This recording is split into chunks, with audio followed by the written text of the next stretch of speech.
Good day everyone, my name is Gian Pidova from USED Filipino Block GO3. My report about common cancer of the reproductive system. So, I discussed the early symptoms of cancer affecting female and male reproductive system. Female reproductive cancer. Early symptoms vary greatly depending on the specific type of cancer. Ovarian, cervical, uterine, vaginal, vulval. Some common early signs include abnormal vaginal bleeding, pelvic or abdominal pain or pressure change in bowel or bladder habit, unexplained weight loss or fatigue and persisting bloating. However, many women with early-stage cancer experience no noticeable symptoms. May ilan tayo rito na halimbawa ng cancer. Una, cancer sa matres, cervical cancer. Ito ay isang uri ng cancer na nagsisimula sa cervix, ang mas mababang bahagi ng matres.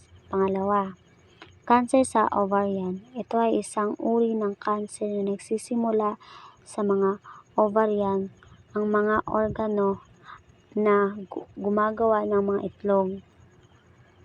Symptoms ng cancer sa reproductive system ng kababaihan ay maaaring magkakaiba depende sa uri ng cancer at kung saan ito matatagpuan. Ang ilang mga karaniwang sintomas ay kinabibilangan ng pagdurugo mula sa vagina na hindi normal, pananakit ng pelvic area, pagbabago ng pagdurugo o pag-ihi, pagbaba ng timbang na hindi maipaliwanag, pagkapagod. Kung sakaling ikaw man nakaranas ka ng anumang mga sintomas na ito, mahalagang kumonsulta ka agad sa doktor.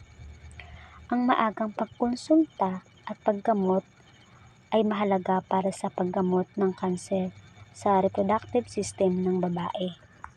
Male reproductive cancer. Early symptoms of testicular cancer may include a lump or slump in the testicle, a feeling of heaviness in the scrotum, pain or discomfort in a testicle of the scrotum, and enlargement of the rinse. Prostate cancer often has no early symptoms, but as it is progressed, symptoms may include difficult uterine, weak or intermittent uterine stream, frequent urination, especially at night, pain or burning during urination, blood in the urine, and pain in the back, hips, or pelvis. Cause. The exact cause of most reproductive cancer are now, however, genetic mutation, hormonal imbalance, and environmental factors. Exposure to certain chemical or infection are believed to play a role. Risk factor very dependent on the specific cancer type, but some common ones include age. The risks generally increase with age. Genetic. A family history of reproductive cancer increases risks.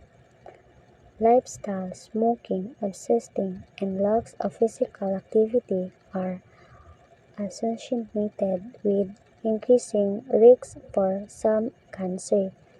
Infection. Cheating, sexual transmitted infection, CTIs, cause a human papillomavirus (HIV) are linked to some reproductive cancer. Hormonal factors. Hormonal change and imbalance can influence risks. Exposure to certain chemical, exposure to certain environmental toxins may increase bricks.